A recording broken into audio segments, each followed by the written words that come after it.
Good morning, students. Welcome to EduCraft Academy, Crafting Young Minds.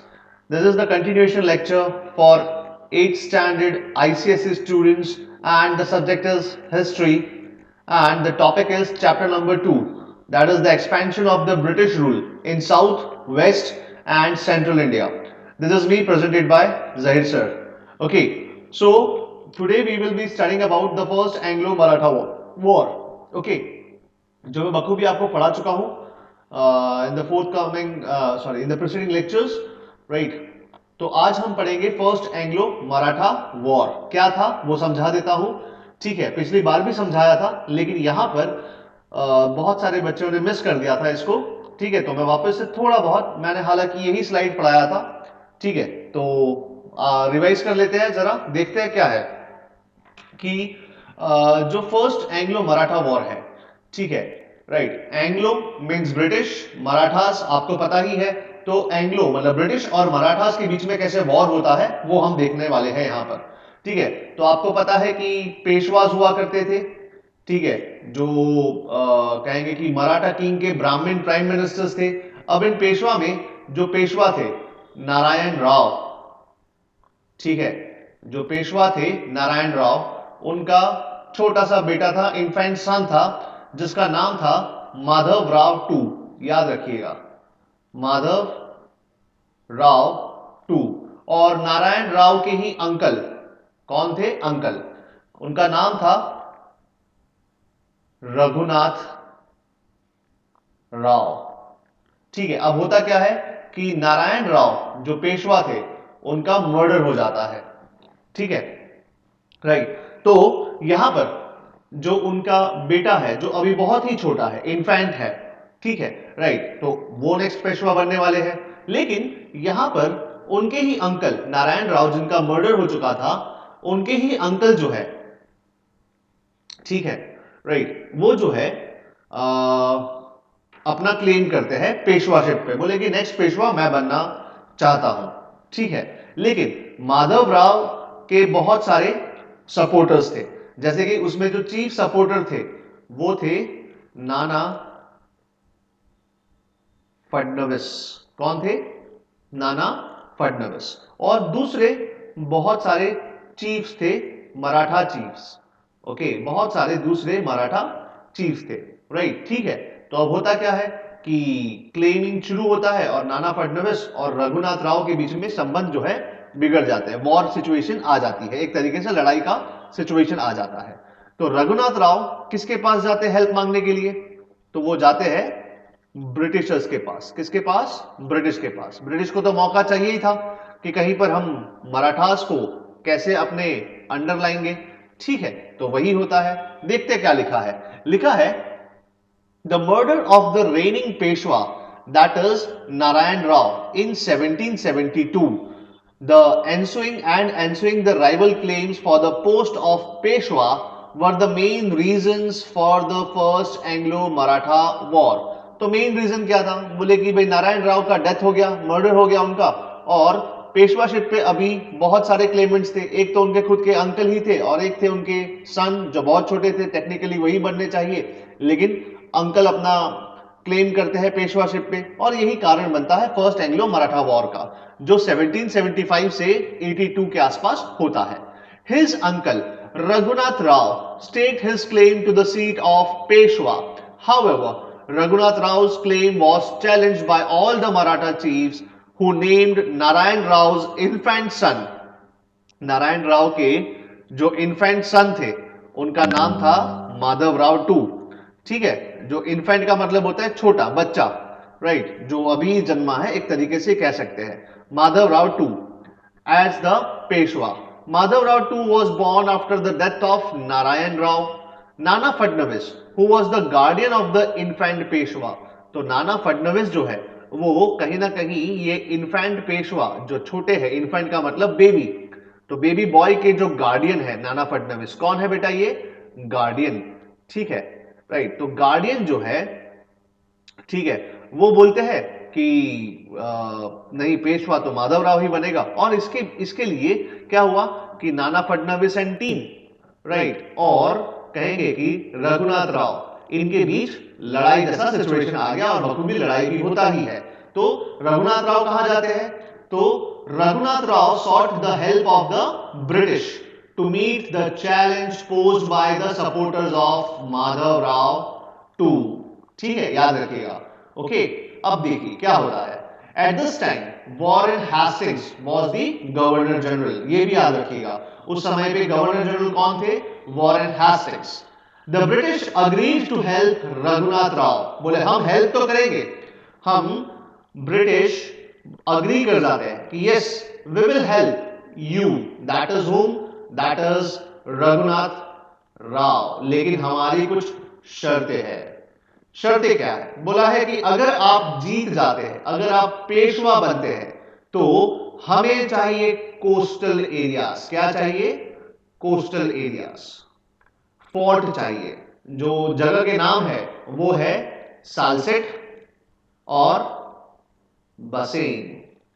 ठीक है, ये दो कोस्टल एरियाज है, ये जो फोर्ट्स है हमें वो फोर्ट चाहिए। ठीक है, राइट। तो बोला रघुनाथ राव बोला ठीक है, कोई दिक्कत नहीं है, मैं आपको ये सालसेट और बसेन नाम की जो जगह है वो मैं आपको दूंगा। ठीक है, जो कोस्टल एरियाज है जहां पर स्ट्रॉन्ग नेवी वगैरह हम तैनात कर सकते हैं और ट्रेड भी कर सकते हैं बहुत अच्छे से। ठीक है, अब आगे देखते हैं क्या लिखा है। The British agrees to help Raghunath Rao but in return secured control of Salsette and Bassein, that were the naval territories. Thus began the First Anglo-Maratha War, which continued for 7 years. Yes, कितने साल के लिए? देखो 1775 to 1782। ठीक है, both the sides failed to secure a decisive victory. दोनों में से कोई नहीं जीता और अंत में क्या होगा? अंत में कहेंगे एक ट्रीटी होगी। ठीक है, during the course of this war the British also got involve in the Anglo Mysore war. देखो सेकेंड एंग्लो मैसूर वॉर में भी इन्वॉल्व थे। मतलब कहीं ना कहीं क्या है कि मराठास और Mysore, that is first Anglo Maratha war and second Anglo Mysore war, दोनों एक साथ लड़ रहे थे। तो भाई ये तो दिक्कत है। तो ब्रिटिशर्स ने सोचा क्यों ना हम थोड़ा टाइम ले लेते हैं। टाइम प्लीज बोलते हैं ना आप लोग पता है, आप लोग दौड़ पकड़ खेलते हैं या स्टॉप एंड पार्टी खेलते हैं, कुछ भी खेलते हैं, फिर क्या करते हैं, कोई पकड़ने आता है आपको तो बोले टाइम प्लीज ऐसा करते हैं ना लोग, दो उंगली मुंह पे रख के बोलते हैं time please, right? Yes, am I correct?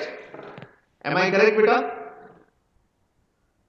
Yes, give me sir. Your comments, give me your Yes, comments. sir. ठीक है, टाइम प्लीज मांगते हैं ना आप लोग, जो पकड़ने आता है आपको वो पकड़ने आता होगा तो क्या बोले टाइम प्लीज, मैं थक गया, kind of that thing, right? Zaheer sir ने तो बहुत किया है ऐसे, राइट? तो यहां पर क्या है, यहां पर भी यहां पर भी जब ब्रिटिशर्स जब ब्रिटिशर्स एक ही साथ इधर भी लड़ रहे हैं, इधर भी लड़ रहे हैं, तो क्या होगा? तो भाई थोड़ा डिफिकल्ट होगा ना। और देखो दोनों ही बाजू बाजू में है और ब्रिटिशर्स नहीं चाहते कि दोनों एक हो जाए। तो ब्रिटिश ने सोचा कि क्यों ना मराठास के साथ एक संधि कर ली जाए, एक ट्रीटी कर ली जाए और मैसूर को पहले हैंडल करते हैं। और उस समय पे सेकेंड एंग्लो मैसूर वॉर में कौन थे? हैदर अली थे। बाद में उनका डेथ हो जाता है और फिर टीपू सुल्तान कंटिन्यू करते हैं।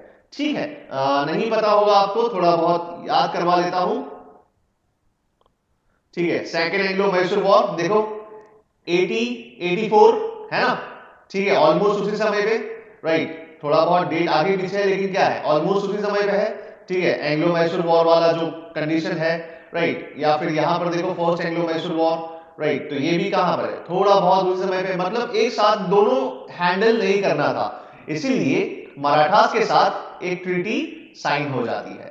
ठीक है, राइट? अब देखिए आगे क्या लिखा है। As it was difficult for them to simultaneously fight the two wars, so they concluded the treaty of Salbai। सबसे इंपॉर्टेंट बोला 20 साल शांति रखो, 20 साल तक शांति रखो।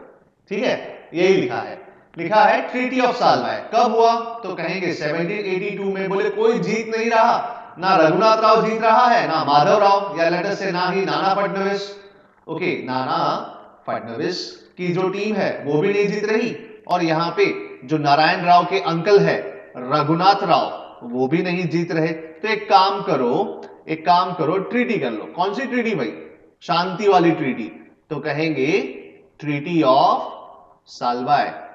रघुनाथ राव को बोला तू अभी शांत रह, ठीक है, तेरा जो पेशवा बनने से इंपॉर्टेंट हमारा मैसूर है, ठीक है, पहले हम मैसूर को निपटाते हैं, फिर हम वापस से मराठास की ओर ध्यान देंगे।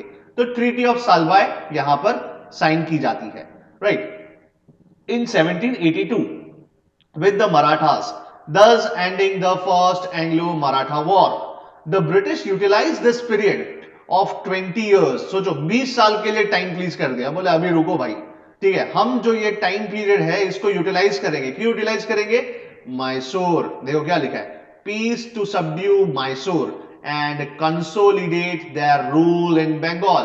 अभी बंगाल को भी ज्यादा समय नहीं हुआ है, 1764, ठीक है, battle of Buxar 1757, battle of Plassey, right. तो बंगाल जो हमारा है, मालूम पड़ा कि तुम्हारी हेल्प करने गए, ठीक है, रघुनाथ राव की हेल्प करने गए, और मालूम पड़ा हमारे हाथ से बंगाल भी चले जाएगा, और हमारे हाथ से जो मैसूर है, जो हैदर अली है, जो स्ट्रांग हो रहा है, वो भी चले जाएगा। तो एक काम करो 20 साल के लिए शांति रखो। अभी पहले हम बंगाल को अच्छे से अपने कब्जे में ले ले, क्योंकि देखो 757 ही हुआ है, ये 30 साल का ही समय है, राइट। तो पहले बंगाल को अपना गढ़ बना ले, राइट, और फिर मैसूर भी तो लेना है, तो मैसूर भी उसी समय पे लेना है, 1767 के आसपास, या लेट अस से 1780s के आसपास फॉर एग्जाम्पल, राइट। तो यहां पर मैसूर को भी अपने हाथ में लेना है।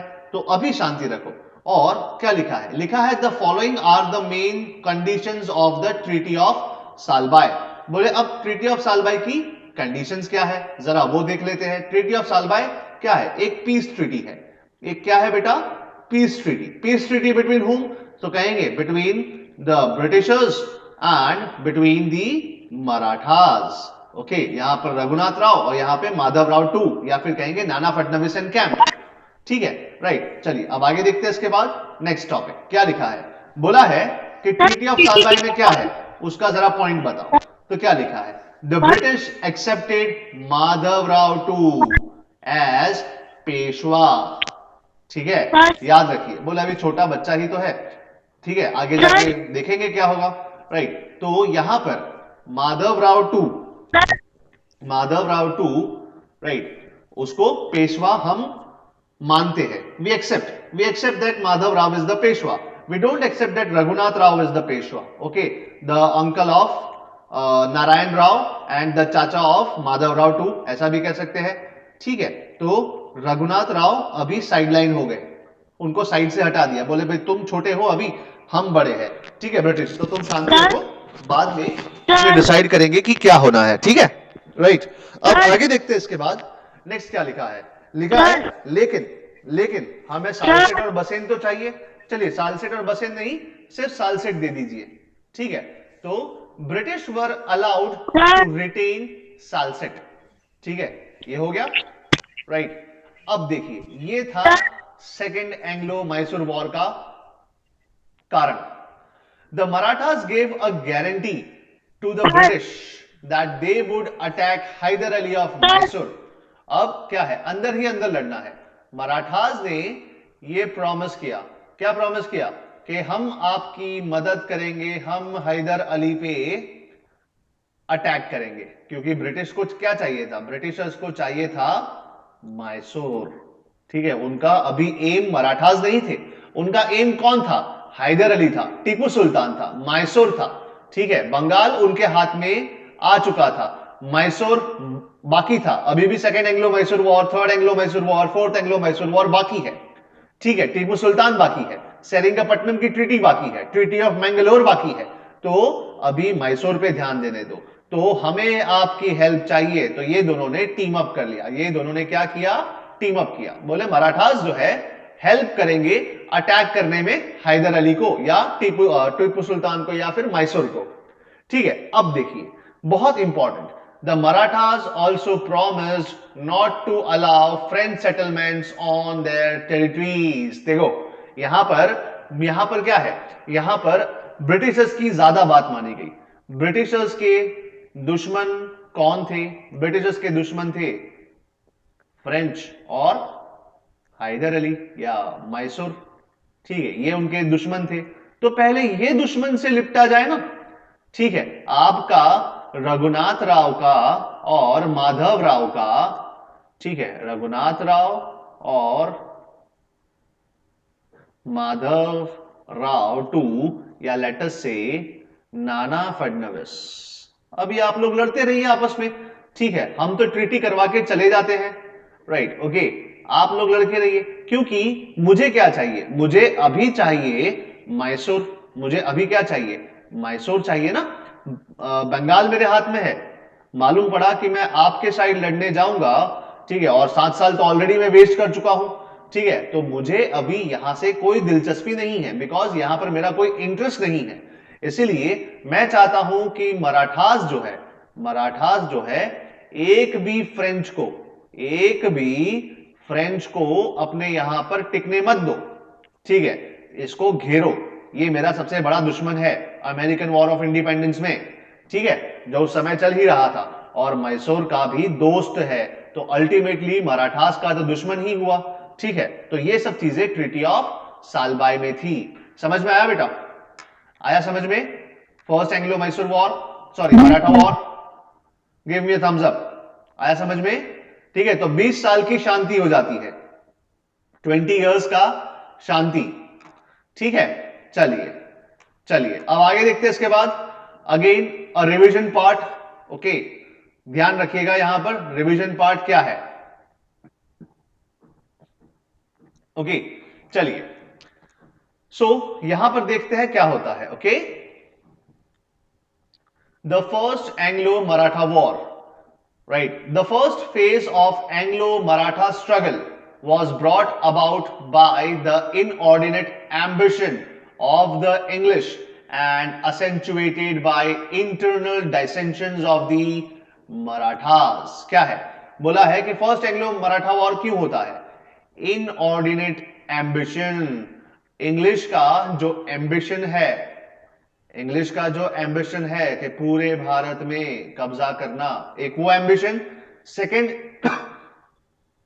सेकंड क्या है, तो कहेंगे असेंचुएटेड, असेंचुएटेड मतलब क्या, ग्रो होना, ठीक है, बढ़ना, उसको असेंचुएटेड कहते हैं। Accentuated by the internal dissensions, internal dissensions of Marathas मतलब क्या, मतलब मराठास के अंदर अभी इंटरनल फाइट हो रही है, फॉर व्हाट, फॉर पेशवाशिप। एक बाजू रघुनाथ राव, एक बाजू कौन, माधव राव, नाना फडणवीस एंड कैंप, है ना। बस इसी का मौका उठाइए, अंदर जब लड़ेंगे तब बाहर का आके बंदर क्या करेगा, रोटी लेकर जाएगा, ठीक है। चलिए अब आगे देखते क्या लिखा है। The Bombay government hope to set up in Maharashtra the type of dual government that Clive had set up in Bengal, Bihar and Orissa। आपको पता है ड्यूअल गवर्नमेंट क्या था बंगाल में, है ना, ठीक है। बंगाल में आपने ड्यूअल गवर्नमेंट सिखाया था आपको।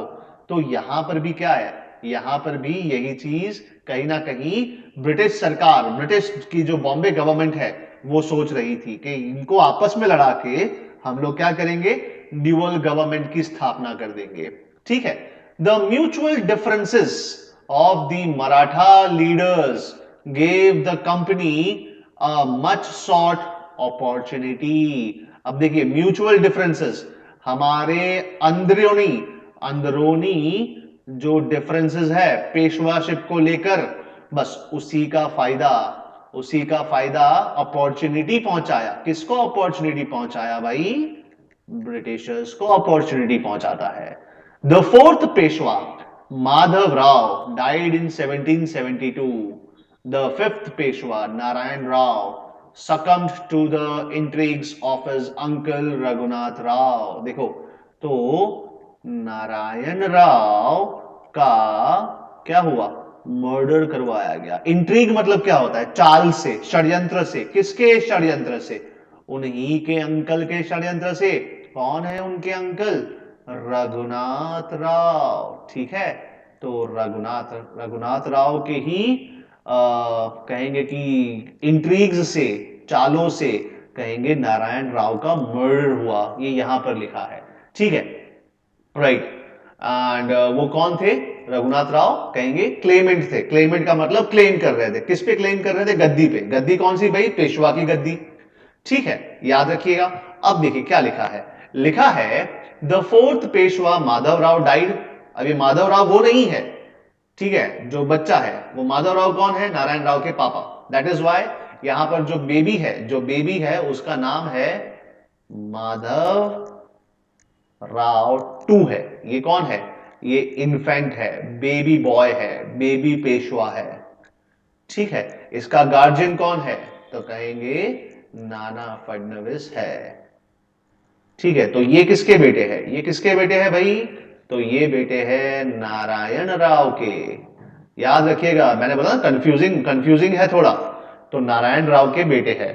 और नारायण राव को किसने मरवाया? उन्हीं के अंकल ने, रघुनाथ राव ने मरवाया, ठीक है, राइट। तो और रघुनाथ राव क्या चाहते थे? रघुनाथ राव चाहते थे कि मैं बनूंगा पेशवा, ठीक है, the next Peshwa.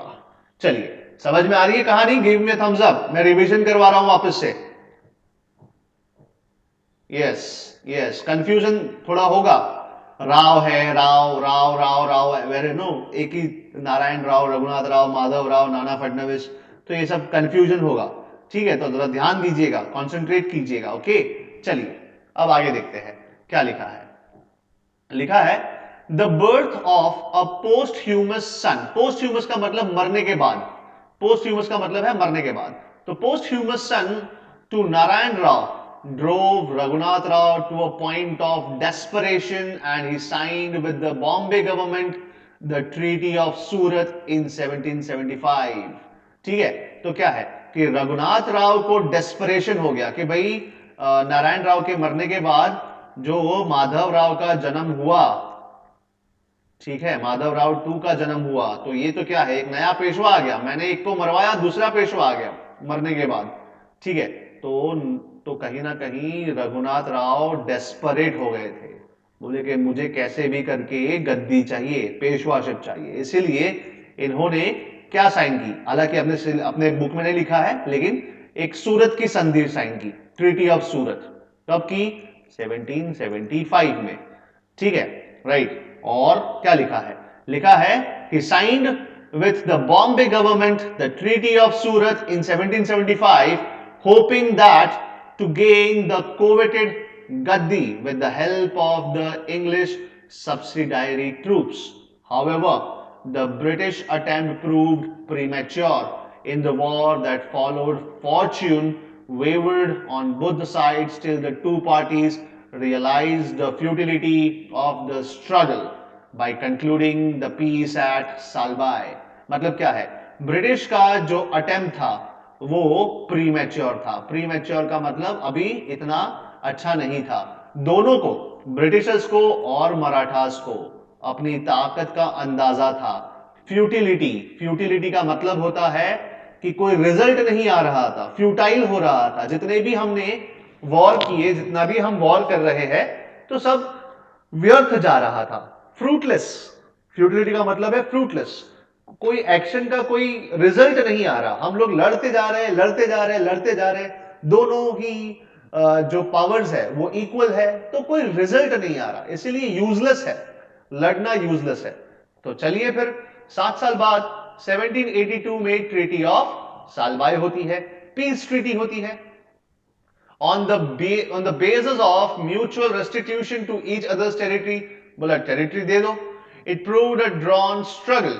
Both the sides had the taste of each other's strength। देखो क्या लिखा है, दोनों साइड्स को, मराठास को और इंग्लिश को, क्या है, they had a taste of each other strength, मतलब कि दोनों को एक दूसरे की ताकत का अंदाजा हो चुका था कि भाई कोई जीत नहीं रहा, तो बेहतर है कि साइन कर लो ट्रीटी, समय जाने दो, समय जाएगा देखेंगे कौन कितना कमजोर होता है, फिर अटैक करेंगे, ठीक है।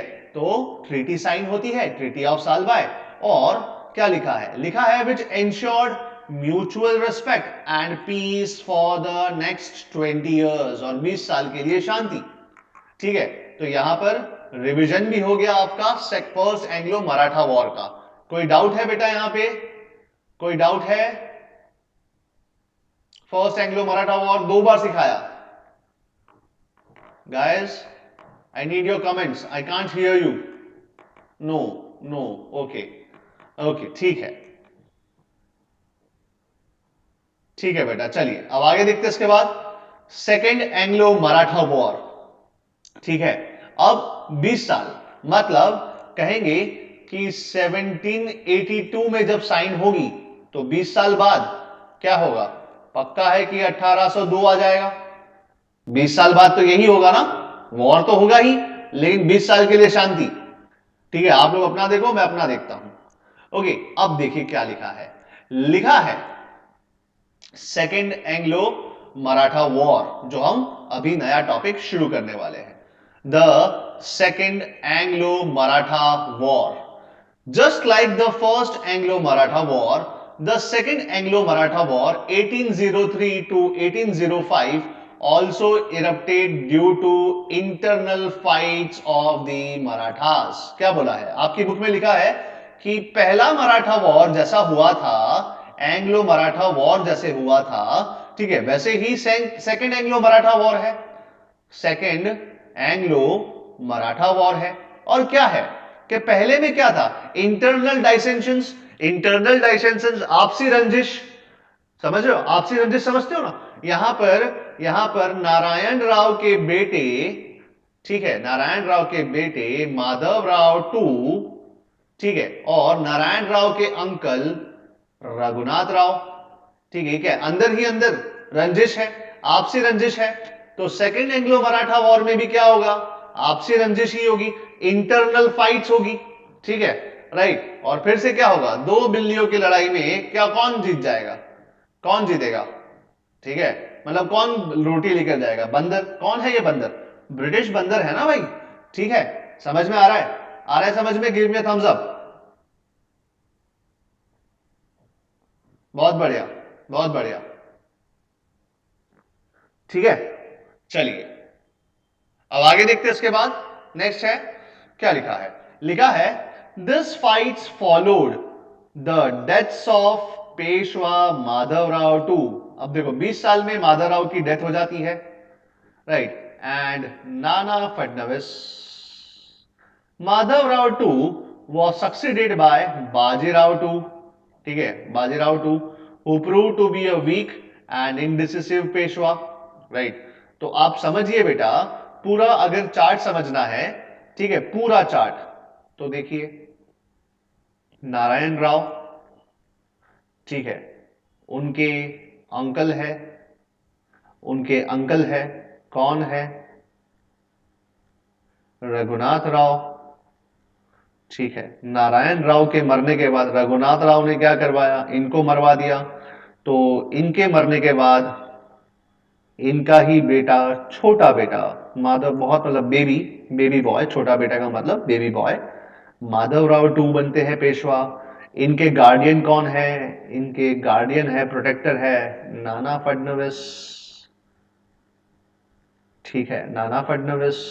बोले चलो लड़ते हैं, क्यों? क्योंकि दो ये रघुनाथ राव जो उनके अंकल है, उनको बनना है पेशवा। अब माधव राव टू की डेथ के बाद सेकंड एंग्लो मराठा में कौन आते हैं? बाजी राव टू। कौन आते हैं बेटा? बाजीराव टू आते हैं, ठीक है। अब ये समझ में आया? इसको कहीं आप कॉपी कर सकते हैं अगर कॉपी करना है तो, ठीक है, राइट, क्योंकि यही कहानी बहुत इजी, मैं खुद जब सीखता हूं ना, जब मैं पढ़ता था, ठीक है, तो मैं खुद ऐसे है ना फ्लो चार्ट बना के रखता था, ठीक है, कि क्या हुआ, ठीक है। तो यहां पर अगर देखे, यहां पर अगर देखे तो रघुनाथ राव गए किसके पास? गए ब्रिटिशर्स के पास। फिर क्या होता है? फिर बोला, ब्रिटिश ने बोला हमें चाहिए सालसेट और बसेन अगर हम जीत गए, लेकिन ऐसा कुछ होता नहीं है।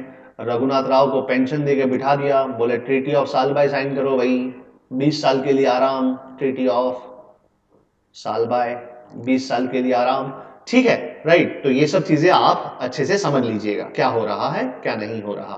ओके, रघुनाथ राव तो अभी भी साइड में ही है, ओके, चलिए अब मैं जब क्लियर कर देता हूं स्क्रीन। ओके, आई होप आप लोगों ने कॉपी कर लिया होगा कहीं पर। प्लीज मेक श्योर कि आप ऐसे ही जब पढ़ते हैं तब ऐसे ही इसको प्रिपेयर करें, स्टोरी की तरह याद रखिए, बहुत ही इजी हो जाएगा आपके लिए। ओके, चलिए अब देखते हैं क्या होता है। अब यहां पर ध्यान रखिए, यहां पर जो मराठा कॉन्फेडरेसी है, कौन थे? भोसले, गायकवाड़, सिंधियाज, याद है ना, मराठा कॉन्फेडरेसी वाले। ठीक है, अब देखिए क्या होता है। अब अंदर ही अंदर बहुत ही लड़ाई होगी। अभी तो हम सिर्फ पेशवा में देख रहे थे, पेशवा फैमिली में देख रहे थे। अब मराठा कॉन्फेडरेसी तक बात चली गई। क्या लिखा है? The Scindias had considerable influence over Peshwa Bajirao two. ठीक है, but they were defeated by Holkars. कौन है ये? होलकर्स कौन है और सिंधिया कौन है? मराठास तो है, मराठास के कॉन्फेडरेट्स तो है ना? आपको सिखाया था मैंने मराठा कॉन्फेडरेसी या मराठा कॉन्फेडरेसी स्टेट्स, सिखाया था बेटा। Give me a thumbs up, याद है? Yes, yes. अब देखिए अब क्या हो रहा है। बोला है कि जो बाजीराव टू है, बाजीराव टू, उनका इन्फ्लुएंस, उनको इन्फ्लुएंस कौन कर रहे थे, मतलब उनके फ्रेंड कौन थे? सिंधियाज। और सिंधियाज और भोसलेस कौन है? दुश्मन है। मराठा फैमिली ही है लेकिन दुश्मन है। ठीक है, राइट। तो क्या होता है? लड़ाई होती है। जब लड़ाई होती है तो ये भाई साहब भाग जाएंगे, सिंधिया का डिफीट हो जाता है तो बाजीराव टू भाग जाते हैं। क्या होता है देखो, the Scindias had considerable influence over Peshwa Bajirao two, but they were defeated by the Holkars. तो सिंधिया को किसने हराया? होलकर, सॉरी भोसलेस लिख दिया मैंने, गलती से भोसलेस लिख दिया, I made a mistake, I am really sorry. यहां पर होलकर आएगा। ठीक है, मतलब ऑलमोस्ट मैं वो 5 मराठास का नाम भूल गया था एक्चुअली कंफ्यूजन में, राइट। तो होलकर्स है, तो होलकर्स के द्वारा सिंधियास को हार खानी पड़ी या मुंह की खानी पड़ी, राइट। तो क्या लिखा है? लिखा है after the defeat of Scindias Peshwa Bajirao two fled. Peshwa Bajirao भाग जाते हैं, फ्लेड का मतलब भाग जाते हैं। कहां भागेंगे? पक्का है, ब्रिटिशर्स के पास भागेंगे। ठीक है, तो यही लिखा है, he fled to the British territory of Bassein and sought British protection, और बोला कि आप मुझे प्रोटेक्ट करो, नहीं तो ये होलकर्स जो है मुझको भी अटैक कर देंगे, kind of that thing. At that time Lord Wellesley was the governor general who followed the policy of war and expansion. ठीक है, Peshwa Bajirao two was made to accept subsidiary alliance. देखो, सिखाया ना स्लो पॉइजन, बताया था subsidiary alliance system. ठीक है, बताया था, गिव मी थम्स अप, याद है? याद है सब्सिडायरी अलायंस सिस्टम क्या होता है? Yes, yes. ठीक है, बहुत ही स्लो जाऊंगा बेटा, बहुत ही स्लो जाऊंगा ताकि आपको ईच एंड एवरीथिंग मालूम पड़े। ओके, ठीक है। कभी कौन किससे लड़ता है, अंदर ही अंदर लड़ते हैं। अभी आगे भोसले जाएंगे, होलकर जाएंगे, सिंधिया जाएंगे, कौन किसके साथ है, कौन किसके अगेंस्ट है, बहुत कंफ्यूजिंग है। ठीक है, राइट, लेकिन याद रखना है। तो जैसे ही पेशवा बाजीराव टू बसेन भागते हैं, बोलते हैं मुझे आप प्रोटेक्ट करो, तो ब्रिटिश बोले भाई ऐसे प्रोटेक्ट नहीं करेंगे, तू है पेशवा। तू कौन है? पेशवा है। पेशवा किधर का? तो कहेंगे मराठास का पेशवा है। अब हमारी नजर कहां है? अब तो आ गया 1802, 1803, राइट। अब देखो 1802, 1803 में तो कहेंगे कि Maratha, sorry Mysore war, Mysore war खत्म हो गया। देखो, खत्म हो गया ना, लॉर्ड वेलेस्ली ही थे उस समय पे, खत्म हो गया। ठीक है, राइट। अब मैसूर तो हमारे अंडर आ चुका है, वोडियार को बिठा दिया है हमारा, वो भी कैसे सब्सिडायरी सिस्टम लेके बैठ गया है वो। ठीक है, राइट। तो देखो क्या लिखा है, लिखा ही है ना कि वोडियार डायनेस्टी, का जो राजा था, प्रिंस था, उसको बोला कि तुम बैठ जाओ गद्दी पे। कब? 1799, ऑलमोस्ट 1800 के आसपास। अब क्या आ चुका है? 1803। अब बारी बेटा तुम्हारी है। ऐसे ही 20 साल का तुमसे संधि नहीं किए थे, तुम्हारे पापा से 20 साल का संधि नहीं किए थे, ठीक है? अब बारी तुम्हारी है, ले लो, हम दे रहे हैं, ले लो एसएस, ठीक है? तो एसएस ले लो भाई। तो क्या होता है? तो यहां पर यही होता है, जब 1802 आया तो बाजीराव टू मराठास, पूरा मराठा किंगडम, पेशवा बाजीराव टू ने क्या किया? एसएस कर लिया। बोले एसएस में करते क्या है? एसएस में कुछ नहीं करते बेटा, एसएस में हम तुमको प्रोटेक्ट करेंगे against the Holkars, against the Bhonsles, बस यही होता है, ठीक है? तो बाजीराव टू ने अपनाया था, लेकिन दूसरे मराठा चीफ्स ने अपनाया नहीं था, राइट? राइट। अब देखिए क्या लिखा है, लिखा है आगे, ये सब रब कर रहा हूं, जरा ध्यान से कंसंट्रेट कीजिएगा क्या लिखा है। लिखा है कि Peshwa Bajirao two was made to accept subsidiary alliance system या alliance with the Britishers. Bajirao ने तो मान लिया, लेकिन दूसरे जो मराठा चीफ्स थे उन्होंने एक्सेप्ट नहीं किया। बोले हम एक्सेप्ट नहीं करते आपका सब्सिडायरी अलायंस सिस्टम। कॉन्सिक्वेंटली क्या होगा? सिंधिया, भोसले, इन्होंने क्या कर दिया? वॉर लड़ लिया। किसके खिलाफ? ब्रिटिशर्स के खिलाफ। और शुरू होता है सेकेंड एंग्लो मराठा वॉर। आप सोचिए बेटा, आप सोचिए कि बाजी राव टू, ठीक है, बाजीराव टू ये कहां जाते हैं? ये जाते हैं ब्रिटिशर्स के पास, बसेन में जाते हैं। बोले मुझे प्रोटेक्शन दो। बोले ऐसे प्रोटेक्शन नहीं देंगे, आप लीजिए पहले हमारा एसएस, स्लो पॉइजन लीजिए, ठीक है? स्लो पॉइजन ले लिया। अब बाजीराव का इन्फ्लुएंस किस पे था? मतलब कौन इनको इन्फ्लुएंस करता था? सिंधियास। लेकिन सिंधियास को हराया किसने था? होलकर्स ने, ठीक है? सिंधियास को होलकर्स ने हराया था। बाजीराव तो भाग गए फर्स्ट, मतलब उस समय पे, ठीक है? राइट। तो बाजीराव ने एक्सेप्ट किया ना as a Peshwa, as a Peshwa Bajirao ने एक्सेप्ट किया, लेकिन जो दूसरे मराठा चीफ्स थे उन्होंने एक्सेप्ट नहीं किया। अब देखिए क्या होता है, बोला कि सिंधिया, और यहां पर वापस से लिखता हूं, ध्यान दीजिएगा, सिंधिया और होलकर दोनों ने मिलके ब्रिटिशर्स पे अटैक कर दिया, ठीक है? बस जब अटैक करते, देखो यहां पर अभी होलकर्स नहीं है, यहां पर कौन, सॉरी यहां पे फिर से मैंने होलकर लिख दिया, भोसले आएगा,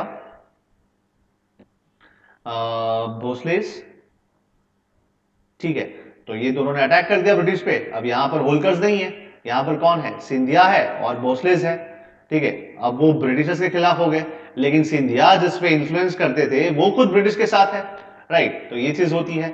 the combined forces of Scindias and Bhonsles were defeated by the British. After that defeat, Scindias and Bhonsles accepted subsidiary alliance system with British. समझ में आया? अब होता क्या है, देखो, बाजीराव टू, फिर सिंधियाज, फिर भोसलेस। अब ये तीनों ने क्या ले लिया भाई? स्लो पॉइजन, एसएस ले लिया। अब अगली बारी किसकी होगी? कहीं ना कहीं होलकर्स की होगी और गायकवाड़ की होगी। समझ में आ रहा है? आ रहा है समझ में? Give me thumbs up, give me thumbs up. समझ में आ रहा है? बहुत बढ़िया sir. Treaty was sign between, treaty was never sign, it was SS, ठीक है? Right, it was SS.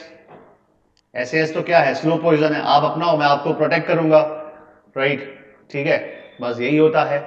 अब देखिए, अब याद रखिएगा यहां पर क्या होता है, जब ये तीनों ने, ये दोनों तो हार गए, सिंधियाज और भोसले हार गए।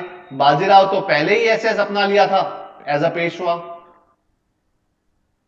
लेकिन दूसरे मराठास ने अभी नहीं अपनाया था, इन्होंने नहीं अपनाया था। लेकिन जब वॉर होता है तो ये दोनों हार जाते हैं, बोले लाओ एसएस, ले लो एसएस, ठीक है, स्लो पॉइजन ले लो, खत्म।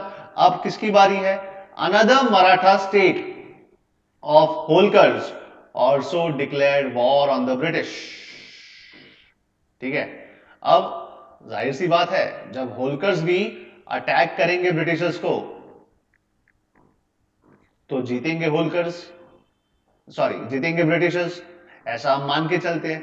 लेकिन ऐसा नहीं होता, इधर होलकर्स जीत जाते हैं।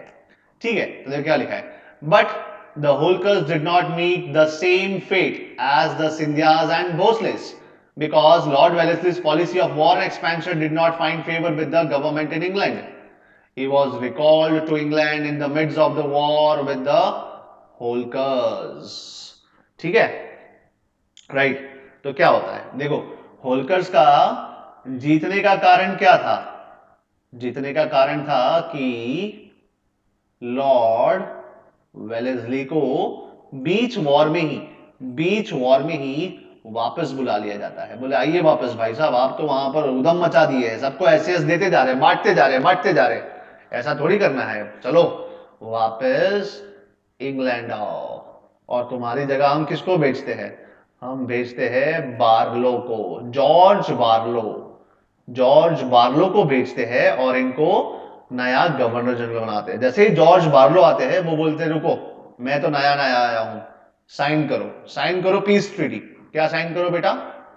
पीस ट्रीटी साइन कर लो मेरे साथ। ठीक है, बस यही होता है। यहां तक समझ में आ रहा है? यहां तक समझ में आ रहा है भाई? बहुत बढ़िया, बहुत बढ़िया। ठीक है, बहुत ही इजी है, जितनी बार ज्यादा पढ़ेंगे ना बुक को उतनी बार ज्यादा समझ में आएगा। ये चैप्टर ही ऐसा है कि जहां पर होलकर्स, भोसलेस, गायकवाड़, सिंधिया, पेशवा, ये पेशवा, वो पेशवा, पता नहीं कितना सारा याद करना है छोटे से चैप्टर में। ठीक है, इससे अच्छा एंग्लो मैसूर वॉर था, है ना, राइट। तो ये चैप्टर सबसे हार्ड है। मैं भी देखो 2 बार गलती कर चुका, मैं भी होलकर्स और भोसलेस में कंफ्यूज हो चुका था। ठीक है, लेकिन जितनी बार हम पढ़ेंगे उतनी बार हमें ज्यादा समझ में आएगा बेटा। ठीक है, राइट। चलिए अब आगे देखते हैं क्या होता है सेकेंड एंग्लो मराठा वॉर में। राइट, चलो अब his successor George Barlow signed a peace treaty with the Holkars and returned their conquered territories. However, the defeat of Scindias and Bhosles in the second Anglo-Maratha signaled the decline of the Marathas. ठीक है, right. तो ये है आपका second Anglo Maratha war. Okay, so यहां तक कोई doubt है? यहां तक कोई डाउट है? नो, ठीक है, ठीक है बेटा। तो अब नेक्स्ट क्लास में थर्ड एंग्लो मराठा वॉर पढ़ेंगे और चैप्टर खत्म करेंगे। यहां पर आपका चैप्टर खत्म हो जाएगा, थर्ड एंग्लो मराठा वॉर में आपका चैप्टर खत्म हो जाएगा। ठीक है,